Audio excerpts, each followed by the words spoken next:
Hello friends, মিঠুর পাকশালে আপনাদের সবাইকে স্বাগত। আজ আমি ভীষণই হেলদি একটা ব্রেকফাস্ট রেসিপি আপনাদের সাথে শেয়ার করছি।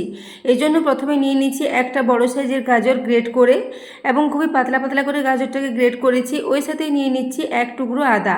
আদাটাকে একটা গ্রেটারের সাহায্যে খুব ভালো করে গ্রেট করে নিচ্ছি। আদাটা গ্রেট করে মেশানো হয়ে গেলে এখানে দিয়ে দেবো একটু লঙ্কা। তো আমি এখানে একটা কাঁচা লঙ্কা দিয়েছি। আপনারা যদি একটু বেশি ঝাল পছন্দ করেন সেক্ষেত্রে 2 থেকে 3টে কাঁচা লঙ্কা এখানে ব্যবহার করতে পারেন।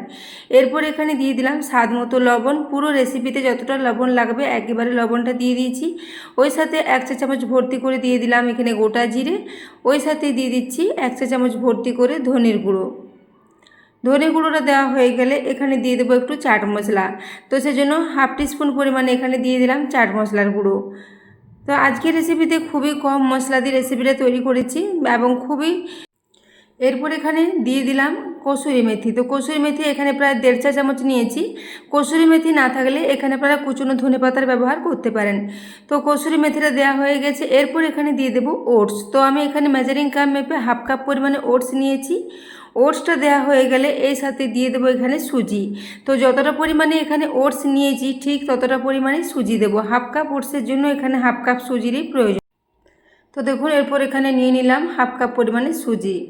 এরপর নিয়ে নিচ্ছি এখানে জল। তো হাফ কাপ জল নিয়েছি, এই হাফ কাপ জলটা দিয়ে দিলাম পুরোটাই। এরপর এটাকে একটা চামচের সাহায্যে খুব ভালো করে মিশিয়ে নেব। প্রথমে হাফ কাপ জল দিয়েছি, প্রয়োজন হলে আরও কিছুটা জল দিয়ে এর সাথে মিশিয়ে নেব। এবং এই গাজরের সাথে লবণ দেওয়ার জন্য এর থেকেও কিছুটা জল বেরিয়ে আসবে, সেই জন্য এখানে একেবারে বেশি জল না দিয়ে অল্প অল্প করে জল দিয়ে এর একটা বেশ পুরো ঘনত্বের ব্যাটার মতো রেডি করে নেব। তো দেখুন এরপর আমি এটা মিশ্রণটা অনেকটাই শুকনো মনে হচ্ছে, সেজন্য আবারও হাফ কাপ জল নিয়েছি, তারই অর্ধেকটা জল আবারও দিলাম। তারপরে চামচে করে খুব ভালো করে সমস্ত কিছুর সাথে মিশিয়ে নিচ্ছি। ওটস এবং সুজিটা দুটোই অনেকটা বেশি পরিমাণে জল টেনে নেবে, সেজন্য এটাকে প্রথম অবস্থায় একটু নরম করে মেখে নিচ্ছি। তারপর এটাকে রেস্টে 5 মিনিটের জন্য রেখে দেবো, যাতে ওটস এবং সুজি দুটোই খুব ভালো মতো ভিজে যায়। তো দেখুন এরপর চামচে করে ক্রমাগত নাড়াচাড়া করে সব কিছু খুব ভালো করে মিশিয়ে নিচ্ছি। আপনারা চাইলে এখানে ওটস ও সুজিটা গুঁড়ো করেও মেশাতে পারেন, কিন্তু যেহেতু ওটস ও সুজি দুটোই অনেকটাই নরম হয়ে যায় জলে ভিজে থাকার জন্য, সেজন্য আমি আর এখানে গুঁড়ো করিনি, একেবারে এগুলোকে এখানে মিশিয়ে একটু মেখে নিচ্ছি। তো এইভাবে এটাকে দেখুন খুব ভালো করে মিশিয়ে নেব, তারপর একটু রেস্টে রেখে দেব। রেস্টে রেখে দেওয়া খুবই প্রয়োজন এগুলোকে, কারণ এগুলো ভিজে থাকলে অনেকটাই বেড়ে যায়। তো বন্ধুরা, আজকের রেসিপিটা আপনাদের যদি ভালো লেগে থাকে তাহলে অবশ্যই একটু বন্ধুদের সাথে শেয়ার করে দেবেন, এবং রেসিপি ভালো লাগলে একটা লাইক করতে ভুলবেন না। তো দেখুন এরপর এটাকে ঢাকা দিয়ে 5 মিনিটের জন্য রেস্টে রেখে দিয়েছিলাম। এদিকে আমি ততক্ষণে একটা স্টিলের থালা নিয়ে নিয়েছি, তাতে একটু তেল দিয়ে তেলটা খুব ভালো করে মাখিয়ে নিচ্ছি। এভাবে একটা ছোট স্টিলের থালার মধ্যে খুব ভালো করে তেলটাকে মাখিয়ে নিলাম। এরপর ওই যে মিশ্রণটা রেখেছিলাম 5 মিনিটের জন্য রেস্টে, সেটা এখন ঢাকা খুলে নিয়েছি। এরপর এখানে দিয়ে দিচ্ছি বেকিং সোডা 1/4 টিস্পুন পরিমাণে। ওই সাথে দিয়ে দিচ্ছি অর্ধেকটা পাতিলেবুর রস। তো পাতিলেবুর রসটা দেওয়ার পর খুবই চটজলদি এটাকে মিশিয়ে নেব। তো বন্ধুরা, আজকের রেসিপিটা খুবই কম তেল মশলা দিয়ে রেডি করেছি। এই প্রচণ্ড গরমের মধ্যে এইরকম ধরনের হেলদি ব্রেকফাস্ট আমাদের শরীরের পক্ষে খুবই উপকারী। তো আপনারা রেসিপিটা বাড়িতে অবশ্যই একবার ট্রাই করবেন, এবং রেসিপি ট্রাই করলে কেমন লেগেছে কমেন্টে জানাতে ভুলবেন না। এবং আমার এই আজকের রেসিপিটা যদি ভালো লেগে থাকে তাহলে অবশ্যই চ্যানেলটি সাবস্ক্রাইব করে আমার পাশে থাকবেন, এবং পাশে থাকা বেল আইকনটি অবশ্যই প্রেস করে রাখবেন। তাহলে আমি যে কোনো নোটিফিকেশানে ছাড়ি না কেন তার সবার আগে আপনার কাছে পৌঁছে যাবে।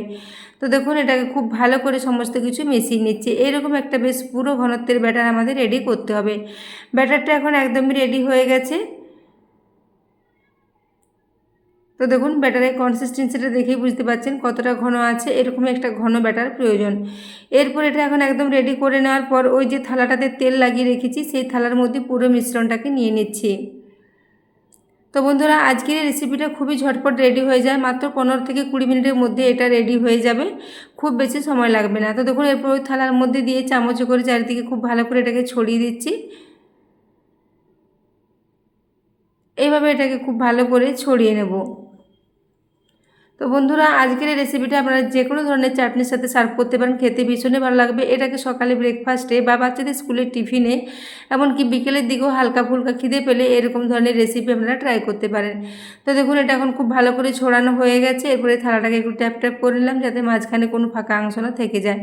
এদিকে গ্যাসে একটা কড়াতে হাফ গ্লাস পরিমাণে জল গরম হওয়ার জন্য রেখে দিয়েছিলাম। জলটা এখন খুব ভালো মতো গরম হয়ে গেছে।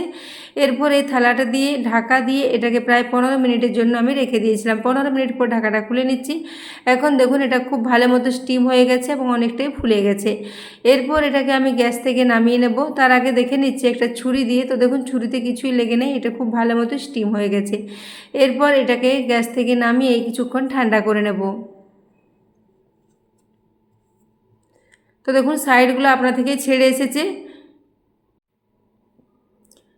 তো এরপর এটাকে আমি একটা ছুরির সাহায্যে কেটে নেব। এইভাবে এটাকে একটা চৌকো শেপে রেডি করে নেব। প্রথমে লম্বা লম্বা করে প্রথম দিক থেকে এইভাবে কাট লাগিয়ে নিচ্ছি। তারপর থালাটাকে ঘুরিয়ে আবারও এইভাবে কতগুলো লম্বা লম্বা কাট লাগিয়ে নিলে এগুলো খুব সুন্দর চৌকো চৌকো শেপে রেডি হয়ে যাবে।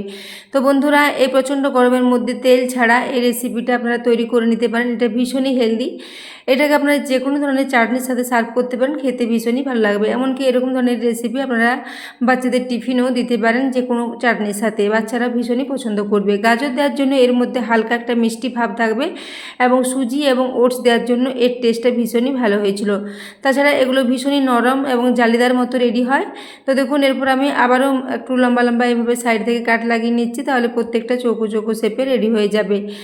তো বন্ধুরা, আজকের রেসিপিটা যদি ভালো লেগে থাকে তাহলে অবশ্যই একটা লাইক করে দেবেন এবং রেসিপি ভালো লাগলে একটু বন্ধুদের সাথে শেয়ার করতে ভুলবেন না। তো দেখুন, এরপর আমি এগুলোকে এভাবে কেটে নিয়েছি। তারপর একটা একটা করে পিসগুলো এখান থেকে বের করে নেব। তো এগুলো খুব সহজেই উঠে আসবে যেহেতু থালাতে তেল লাগানো ছিল। তো দেখুন, এইভাবে একটা একটা করে তুলে নিচ্ছি। তো দেখেই বুঝতে পারছেন কতটা পারফেক্ট মতো এগুলো রেডি হয়েছে। ভীষণই স্পঞ্জি, ভীষণই জালিদার মতো এগুলো রেডি হয়েছে। এরপর এগুলোকে একটা চামচের সাহায্যে এইভাবে তুলে নিচ্ছি। তো এগুলোকে এভাবে তুলে রেডি করে নিচ্ছি। তারপর একটা প্লেটে করে যে কোনো ধরনের চাটনির সাথে আপনারা এটাকে সার্ভ করে দিতে পারেন। তো বন্ধুরা, আজকের রেসিপিটা অবশ্যই বাড়িতে একবার ট্রাই করবেন এবং রেসিপি কেমন লেগেছে কমেন্টে জানাতে ভুলবেন না। তো দেখুন, এগুলো খুব সহজেই উঠে আসছে। এইভাবে একে একে সবগুলোকে একটু আলাদা করে নেব। এটা তৈরি করতে খুব বেশি সময় লাগে না এবং খুব বেশিক্ষণ গ্যাসের সামনে দাঁড়িয়েও থাকতে হবে না। এটাকে স্টিম করার জন্য রেখে দিলেই 15 মিনিটের মধ্যে এটা রেডি হয়ে যাবে। তো দেখুন, এরপর একে একে সবগুলোকে একটু আলাদা আলাদা করে রেডি করে নিচ্ছি। এইভাবে সবগুলোকে একটু আলাদা করে নেব। তারপর এগুলোকে যে কোনো চাটনির সাথে সার্ভ করে দেব। তো দেখুন বন্ধুরা, এগুলো কতটা স্পঞ্জি ও জালিদার মতো রেডি হয়েছে, ভীষণই ভালো মতো এগুলো রেডি হয়েছিল।